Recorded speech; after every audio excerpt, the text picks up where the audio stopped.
देखो आईएएस बनने के बाद आप में से कई लोग आईपीएस बनेंगे, जैसे एज्यूम करते हैं IPS, may be you get into IRS which is custom excise. IRS दो होते हैं ना, एक आईटी होता है, कस्टम एक्साइज वाला होता है। इन custom excise you also have some police powers when you are especially in the narcotics।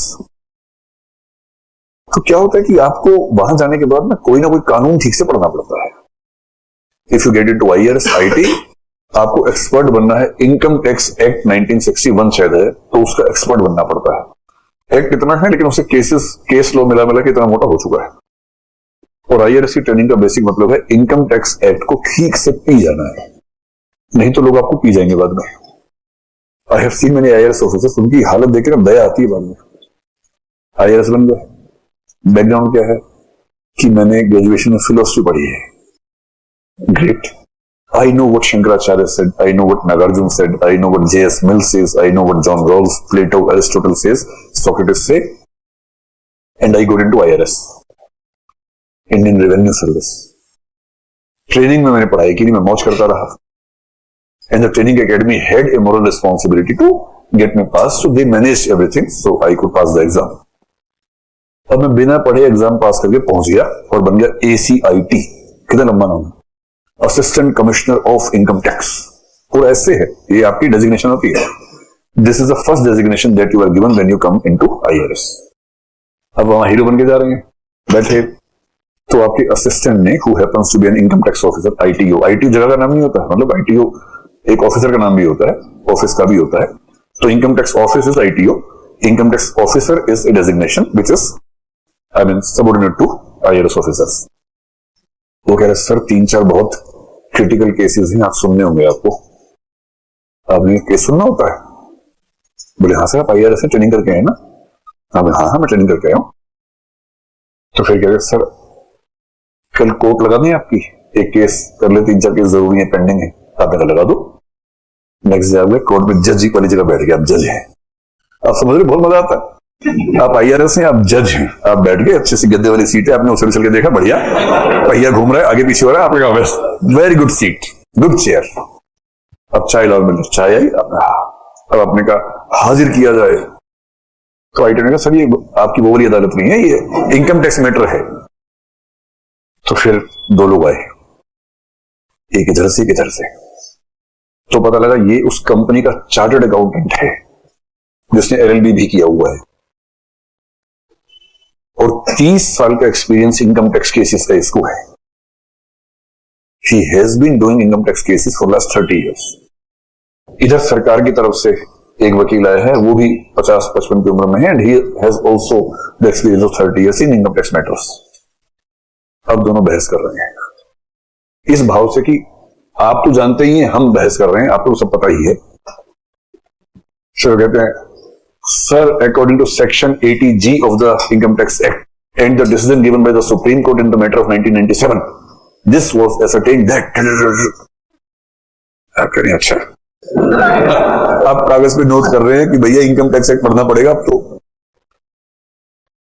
आप ह्यूरिस्टिक प्रोसेसिंग में चल रहे हैं, वो धनाधन आर्गुमेंट दे रहे हैं सर इस सेक्शन में लिखा, उस सेक्शन, उनको याद है सारा, सर सेक्शन ये, क्लॉज ये, सब क्लॉज ये, judgement given by the CAT या जो भी कोई बॉडी, आईटेट बोलते हैं, income tax appellate tribunal, decision given by the ITAT in the year this, this was the name of the case, this was decided on the basis of this, my client should not be given the notice. आपको राहत मिली कि हो गया पूरा। आपने मन में सोचा काश मैं ऐसा बोल पाता, और मालिक आप हैं, आप जज हैं। फिर सरकारी वकील ने बोला कि सर बकवास कर रहे हैं, बेकार की बातें हैं, इनकम टैक्स एक्ट का ये क्लॉज जो है ना, इसमें जो बात है वो अप्लाई होगी, यहां पर ये बात अप्लाई नहीं होगी। And if we see the cases this person is quoting are fake cases, see these 3 cases in the income tax act decided by the ITAT and by the supreme court it wrong. आप लोग ये भी अच्छा बोलता है, good, both are good. और दोनों ने बोला काफी देर तक, फिर दोनों मुंह ऐसे करके देख रहे कि आप बोलेंगे कुछ। फिर आपने अपनी आईटी को बुलाया, आपने कहा मुझे ऐसे क्यों देख रहे हैं भाई? उसने कहा सर आप फैसला करेंगे ना? तो आपने उससे पूछा सच में करना पड़ेगा, कोई रास्ता है दूसरा?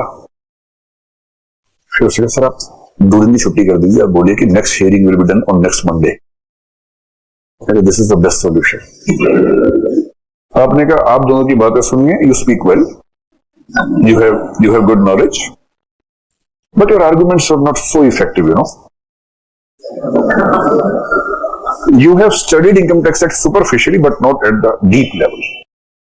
So let me think about it. Give me 2 days and then I'll come with the judgment.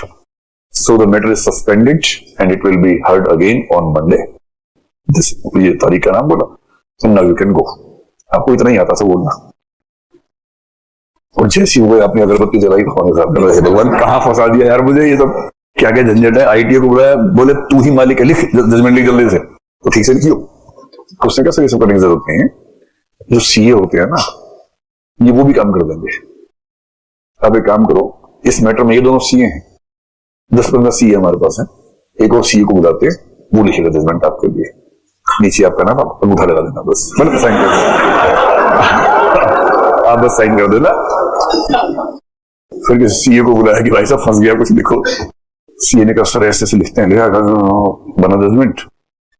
फिर कहा सीए साहब किसी को बताना मत बस, है ना. तो सीए कह रहा मैं क्यों बताऊंगा सर, बस हमारा मामला देख लेना थोड़ा सा, आप चिंता मत करो, देख लेंगे, बस आप लिखते रहो वैसे जजमेंट. ऐसी की तैसी हो जाती है. नहीं पढ़ेंगे तो ठीक से ट्रेनिंग में दोनों वकील इस भाव से देखते हैं कि किसको भेज दिया आईआरएस बना के. ऐसे देखते हैं, आपस में बात करते हैं कि हम जिसके सामने बहस कर रहे थे उसे तो रत्ती भर नहीं आता है, ये सुनेगा हमारी बात है, ये जजमेंट देगा. अगर आप ऐसे आईआरएस नहीं बनना चाहते हैं तो ठीक से पढ़ लीजिएगा. आईपीएस है, आईपीसी नहीं पता, सीआरपीसी ठीक से नहीं पढ़ी हुई है, खाली 8 सेक्शन याद किए, उससे काम चल रहा जीवन में. So what I want to say is we should have some basic information about the law of the country.